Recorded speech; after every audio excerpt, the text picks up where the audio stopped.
I wanted to do a video based around borderline personality disorder because it gets a really bad press most of the time, and it's mainly from professionals, ironically. And I kind of wanted to set the story straight because I know a lot of people who have been diagnosed with borderline, and they are lovely, and they are the kindest people I have ever met. They are not manipulative, they are not going to hurt you, and they're not scary. Is that the word? Scary? And I think I'm scary. I mean, I can get angry, but like, I don't think I'm gonna hurt you. So yeah, I think professionals kind of label you with borderline if you have self-harmed, you have a history of trauma, you are struggling to engage with services, you've been in and out of A&E for stuff, or sometimes they just like to label you with that because they have no other ideas about what's going on. It's the go-to, especially if you're female. So I'm probably talking to a lot of females out there and just saying, I'm with you on this, It's a terrible diagnosis to have, and I guess I just wanted to spend a little bit of time kind of getting the story straight on that kind of thing. So yeah, I think let's start with the basics. So a lot of people with BPD, which is borderline personality disorder, have had a trauma history. I've not met a patient with BPD that hasn't had a trauma history yet.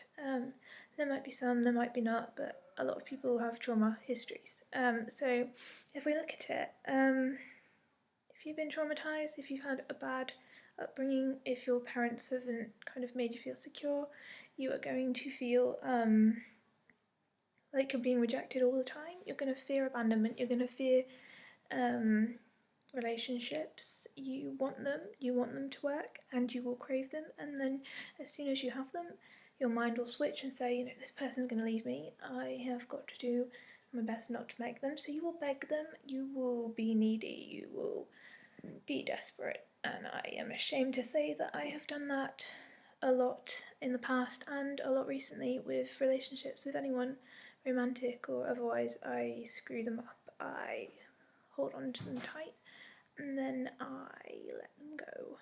And if I feel like they're going to leave because, well, no one really wants a needy girlfriend, I will do one of two things. I will beg and beg and beg until they agree, and that's not good either, and or I will walk away and I will reject them before they reject me.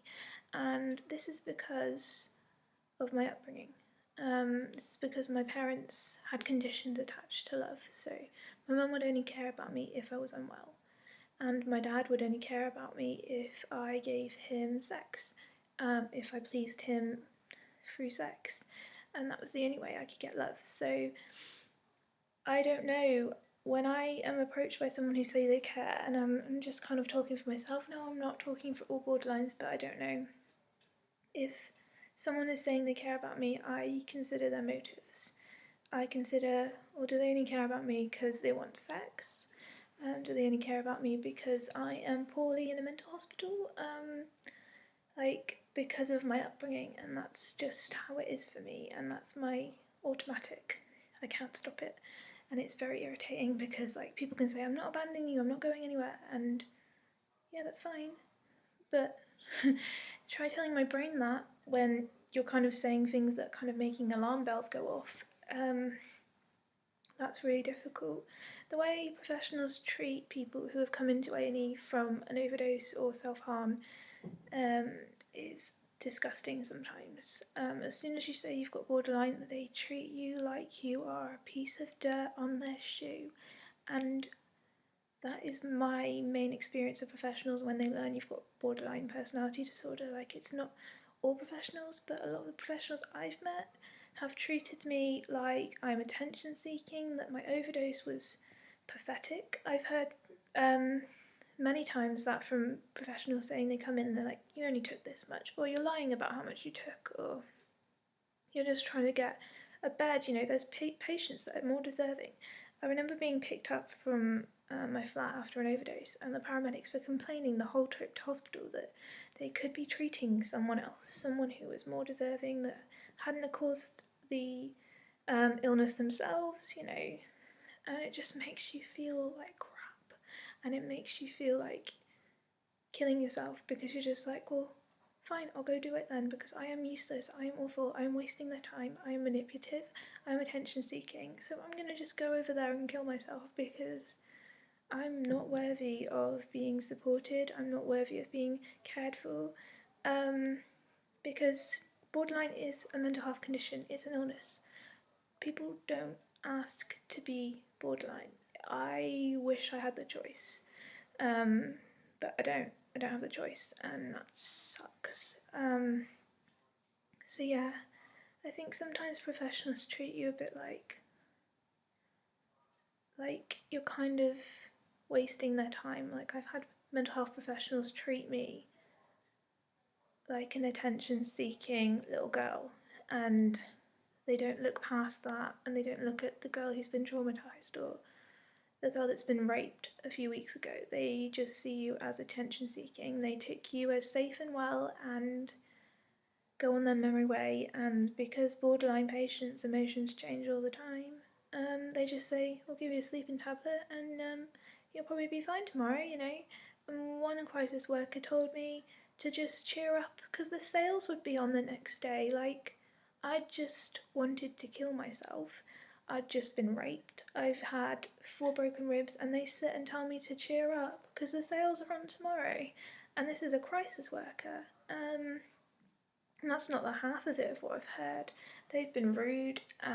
They have been very bad with me, and a lot of my friends who have borderline as well. And it's not on because if I'd come in with a broken leg, the doctors would treat it. They would care for me. They would make sure I felt safe before I left the hospital. How is a mental health condition different? Like, I don't understand. Like, how is it different? How is it different? Like, I don't understand. Like, BPD is a valid condition. It's not a nice condition. I wish I had a different name, to be honest, because borderline sounds awful, and then its sister name is emotionally unstable personality disorder. Like, I'm not gonna put that on my page. Like, I'm emotionally unstable. Do you imagine, like, meeting someone and them, like, asking to go on a date, and you kind of say, well, I've got an emotionally unstable personality disorder, you know, they'd run for the hills. Like, seriously, who came up with that name? Like, I get that my emotions are like this, but for God's sake, seriously, why call it emotionally unstable personality disorder? It's just kind of awful. It's worse than borderline. I mean, most people don't even know where the name borderline comes from, and it kind of comes from the fact that you're on the borderline between psychosis and neurosis. And a lot of people don't know that, so they just think, what does borderline mean? Which is better than like saying, oh, you're emotionally unstable, kind of thing. But yeah, I just kind of wanted to get across that a lot of people who suffer with borderline are real people. They've had trauma histories. They are being put in a box by a psychiatrist and told, we can't treat it, there's no medication for it, you're going to have it for pretty much the rest of your life, it might get better with age, but we don't know, and it's basically your personality, so job done. But that's not job done. A lot of people with borderline need trauma therapy, and because the NHS is as it is, and only 11% of the funding goes to mental health, and trauma funding is very expensive, they're not going to give it to everyone that's diagnosed as borderline personality disorder. So they kind of say it's untreatable, and they kind of say, you know, you'll have a CPN for a few years and then we'll see. They don't tend to admit people with borderline. They hate admitting people with borderline to hospital because they think we all get attached to professionals and then keep coming back in. I mean, like, I can't talk. I've been a revolving door patient for a couple of years now, but I think they've started to realise that it's more deep-rooted trauma for me, and that's what it should be for like other people. I don't understand, like, why did it take me over 3-4 years for people to start thinking, actually no, we kind of need to like think about the trauma, you know, we need to think about like what is causing this, and it's irritating.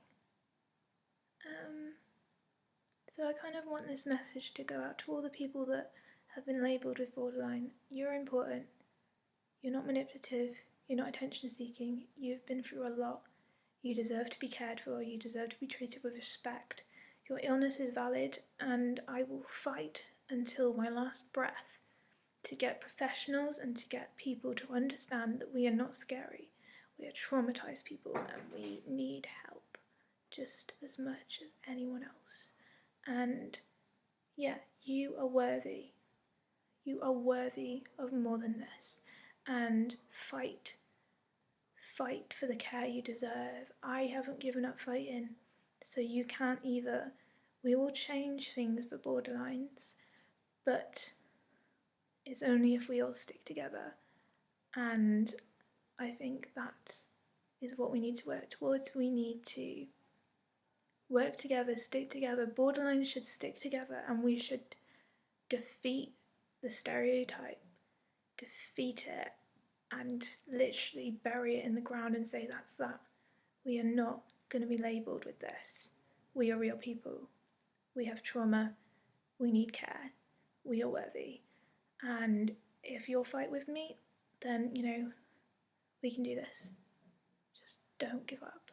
Because I felt like giving up for the last few years after being yelled at by professionals and told to grow up, to stop crying, to get a job and move on, and that I'll never have a lasting relationship. I don't want that. I think I can have a lasting relationship, and I think I can have friendships, and I think I can do this. Yes, I might go up and down, but so do a lot of people, and they've not been labelled. So please, don't give up, and I won't either, I promise you.